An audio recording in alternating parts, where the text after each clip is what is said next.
चलिए बंधु, मेरा नाम है आयुष शुक्ला और मैं आज आपसे बात करने वाला हूँ कि 10th और 12th बोर्ड में मैथ में 95 के ऊपर स्कोर कैसे करें। देखो, वैसे मैं ये बताने पर तो बिलीव नहीं करता, लेकिन अगर खुद के मार्क्स इतने आए हों तब बताने में अच्छा लगता है। मैं प्लेन टाइप में प्रिपरेशन तो ये सही चीज़ें भी करता हूँ और मैथ मेरी यहाँ पर भी ठीक है, लेकिन मैं यहाँ के भी बताने के लिए एलिजिबल नहीं हूँ। मुझे ऐसा लगता है जिस दिन मेरे मार्क्स इसमें आ जाएंगे उस दिन मैं सीजीएल की भी मैथ बताऊंगा कैसे पढ़ा था। अभी मेरे 10th और 12th में अच्छे मार्क्स थे मैथ में। 10th में मेरे 97 थे और 12th मैथ में मेरे 98 मार्क्स थे। तो हम बात करेंगे कि 10th और 12th की मैथ को हम स्ट्रॉन्ग कैसे करें और अच्छे मार्क्स कैसे लाएं। तो पहली बात तो ये वीडियो को उन स्टूडेंट्स के लिए जो मैथ में अच्छी मेहनत करना चाहते हैं, क्योंकि इतना आसान नहीं है कि मैथ में आप 95 के ऊपर स्कोर ले आएंगे।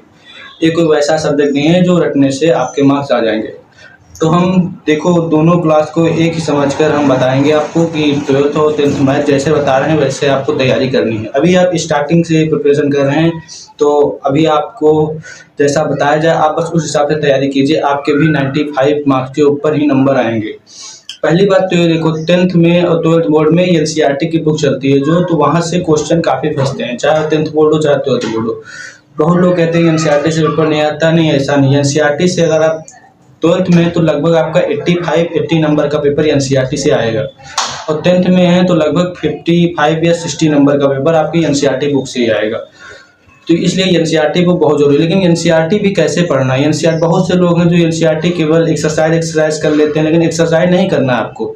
एक्सरसाइज तो करना ही है, मेरा मतलब ये एक्सरसाइज तो आप करेंगे, लेकिन साथ में मिसलेनियस क्वेश्चन एग्जाम्पल आपको एनसीईआरटी इस प्रकार से आनी चाहिए कि कोई भी ऐसा क्वेश्चन ना हो जो एनसीईआरटी बुक से आपको ना आता हो। पहली बात तो है आपको मिसलेनियस करनी। 12th बोर्ड में तो मैक्सिमम क्वेश्चन इंटीग्रेशन और एप्लीकेशन ऑफ डेरिवेटिव ऐसे चैप्टर से तो मिसलेनियस से ही आते हैं। मिसलेनियस के भी एग्जाम्पल आपको करने हैं, मिसलेनियस एक्सरसाइज भी आपको करनी है और 10th में भी ऐसा ही है, आपको मिसलेनियस के भी क्वेश्चन करने हैं। 12th में मिसलेनियस के क्वेश्चन थोड़ा हार्ड हैं, लेकिन जब आप हार्ड क्वेश्चन करेंगे तभी आप अच्छा स्कोर करेंगे। मैं वो बात समझ सकता हूँ, एप्लीकेशन ऑफ डेरिवेटिव जैसे चैप्टर्स के क्वेश्चन मिसलेनियस एक्सरसाइज के काफ़ी हार्ड हैं, लेकिन आप क्वेश्चन वहाँ से आते हैं। और इंटीग्रेशन के तो मैक्सिमम चांस है कि मिसलेनियस से ही क्वेश्चन आना है और आप एग्जाम्पल भी करिए। अब रही बात एनसीईआरटी, जब आप सॉल्यूशन कर लेंगे तो मान के चलिए अब एनसीईआरटी तो आपको पूरी आनी ही चाहिए अगर आप स्कोर अच्छा करना चाहते हैं। अगर आप एनसीईआरटी पूरी सॉल्व कर लेते तो 12th बोर्ड में आपके 90 नंबर कहीं नहीं गए और 10th बोर्ड में आपके 60 नंबर कहीं नहीं गए। ठीक है, एनसीईआरटी सॉल्व करने के बाद अब जो अच्छे स्टूडेंट, जो ब्रिलियंट स्टूडेंट हैं जिनको आगे चलकर जेई या जेई की जैसे प्रिपरेशन करनी है, तो उनके लिए मैं रिकमेंडेड करूँगा कि आप आर डी शर्मा बुक जो है, पूरी आर डी शर्मा तो सॉल्व करना मतलब एज ए स्टूडेंट मुश्किल, बट कुछ क्वेश्चन आप कर सकते हैं, वहाँ से उठा सकते हैं आप कुछ क्वेश्चन और आर डी शर्मा बुक के क्वेश्चन सॉल्व कर सकते हैं। मेरे 12th में 98 नंबर थे। मैं अपनी स्टडी आपसे शेयर करता हूँ और आपको बिल्कुल वैसे ही मेहनत करनी है।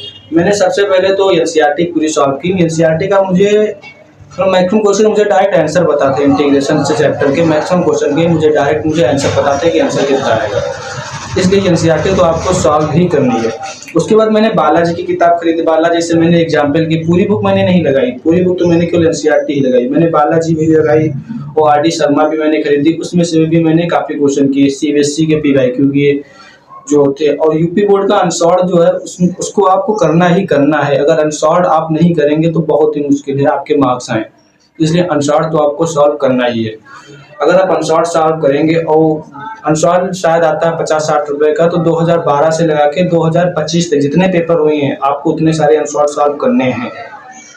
अगर आप अनसॉल्व सॉल्व करेंगे, क्वेश्चन बैंक सॉल्व करेंगे और, लेकिन एनसीईआरटी में पहले ही बता रहा हूँ एनसीईआरटी आपको पूरी आनी ही चाहिए, क्योंकि मैक्सिमम पेपर एनसीईआरटी से ही आएगा। यूपी बोर्ड में एनसीईआरटी से लगभग 90 नंबर का पेपर आता है, चाहे जो बोर्ड हो। एनसीईआरटी से आप 90 नंबर का पेपर करेंगे, उसके बाद आर डी शर्मा लेंगे या कोई भी बुक लीजिए, अदर बुक आपको उठानी है। अगर आपको 10 नंबर उधर लाने हैं तो 10 नंबर वो अदर बुक से आएंगे, वो एनसीईआरटी से नहीं आएंगे, आपको इतना भी बता दें। और 10 नंबर के लिए आपको अलग से मेहनत करनी पड़ेगी, अनसॉर्ट करना पड़ेगा। और आर डी शर्मा या बालाजी कोई भी बुक आती है आप वहाँ से कर सकते हैं। उसके बाद जो है लास्ट टाइम में आपका मेन फोकस क्या होना चाहिए, आपको एनसीईआरटी को ही रिवीजन करना चाहिए। लास्ट टाइम में आप पूरी एनसीईआरटी करेंगे और यूपी बोर्ड के जो लास्ट ईयर के क्वेश्चन पेपर हैं, 7 जैसे 2025 के जो पेपर हैं अनसॉर्ट में आपको मिल जाएंगे, आप उन पेपरों को सॉल्व करेंगे। अनसॉर्ट के पेपर सॉल्व करेंगे, क्वेश्चन बैंक जो न्यू एडिशन की आती है उसको आप सॉल्व करेंगे। और ध्यान रहे, आप जिन क्वेश्चन को ये समझेंगे नहीं हमको आता है, 12th की बात कर रहा हूँ। 10th में तो क्वेश्चन ईजी, लेकिन इंटीग्रेशन जैसे क्वेश्चन अगर न्यू क्वेश्चन आ जाए तो अच्छे ना कर पाए अगर पहले से अटेम्प्ट ना हो। ये बात आपको पता चलेगी जब आप पढ़ेंगे। अगर न्यू क्वेश्चन आए तो मतलब बहुत ही मुश्किल है कि सॉल्व करना पड़े, इसलिए इंटीग्रेशन को आपको बहुत ज़्यादा ही प्रैक्टिस करनी है। जहाँ जितना हो सके वहाँ से क्वेश्चन निकाल के आपको प्रैक्टिस करनी है इंटीग्रेशन जैसे चैप्टर्स की। इंटीग्रेशन टफ नहीं है, बस रिवीजन मांगता है, आपको क्वेश्चन को प्रैक्टिस करनी। 12th बोर्ड में जो टफ चैप्टर अगर हम बात करें तो मुझे तो 2 लगे थे। एक रिलेशन और फंक्शन चैप्टर जो पहला चैप्टर है, एक एप्लीकेशन और डेरिवेटिव अवकलज के अनुप्रयोग। ये 2 चैप्टर 12th बोर्ड में अच्छे लेवल के हैं, और बाकी तो चैप्टर मतलब ईजी हैं, कर सकते हैं अगर प्रैक्टिस करें तो। और मार्क्स लाना, पहली बार आपको लिखने का भी तरीका आना चाहिए। यूपी बोर्ड में कॉपी कैसे लिखनी है, जिसको आता है वो भी मार्क्स लाता है, लेकिन जिसको नहीं आता है मार्क्स तो मतलब कम लाता है। लेकिन आपको लिखने का कॉपी का तरीका आना रहे, आपको कोशिश करनी चाहिए कि स्टेप आपको नहीं छोड़ने हैं, क्योंकि आप अगर वीक स्टूडेंट हैं तो टीचर आपको वहाँ पास करने की कोशिश करता है, 33 नंबर देने की कोशिश करें। लेकिन अगर आप 95 90 के ऊपर मार्क्स ला रहे हैं तो टीचर कोशिश करता है आपके मार्क्स कैसे कम करे जाए वहाँ से, क्योंकि मार्क्स अगर काटेगा तभी मतलब आपके 95 वो बहुत मुश्किल से आने देता है, वो कोशिश करेगा आपके मार्क्स काटे स्टेप के या अदर एक्टिविटी के। तो कोशिश कीजिए आपकी स्टेप सारे लिखिए। अगर 2x=4 लिखा है तो x=4/2 फिर x=2 कीजिए, डायरेक्ट x=2 ना कीजिए, क्योंकि वहाँ पर हो सकता है वो 1 नंबर आपका उड़ा दे।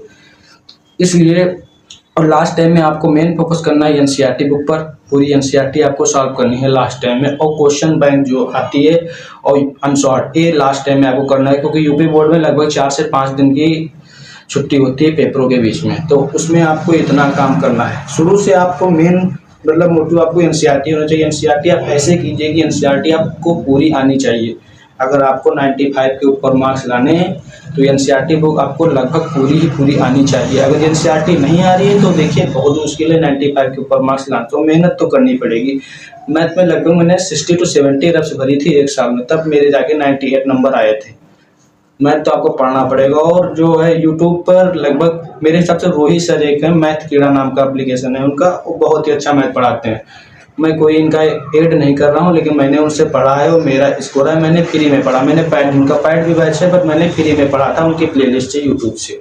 तो चाहे तो आप वहाँ से पढ़ सकते हैं रोहित सर से, और लगभग उनकी सारी प्लेलिस्ट हैं। और थोड़ा वो जो बेसिक जो नॉलेज है चैप्टर स्टार्टिंग से पहले जो बेसिक है उसे बहुत डीप में जाके समझाते हैं। उनके लगभग लेक्चर 2-2 डेढ़ घंटे के लेक्चर होते हैं। तो और उनके लगभग सारी उन्होंने एनसीईआरटी सॉल्व कराई, चाहे मिसलिनियस हो चाहे एग्जाम्पल हो, पूरे सॉल्व कराए हैं। तो आप रोहित सर से पढ़ सकते हैं, मैथ कीड़ा नाम का उनका एप्लीकेशन है यूट्यूब पर, ठीक है। तो आशा करते हैं आपको ये वीडियो समझ में आया होगा। अगर ऐसी वीडियो और चाहिए तो आप हमारे चैनल को सब्सक्राइब कर सकते हैं। और मेरे मार्क्स तो लगभग हर सब्जेक्ट में अच्छे थे। मेरे हिंदी में भी 97 नंबर थे, सोशल साइंस में भी 96 नंबर थे, फिजिक्स में भी 95 नंबर थे। लेकिन वो स्टडीज मैं बाद में आपसे शेयर करूंगा कि कैसे उसमें मार्क्स लाते। अभी तो मैंने मैथ में आपको बताया, और मैथ में प्रैक्टिस करते रहिएगा। आशा है कि आपको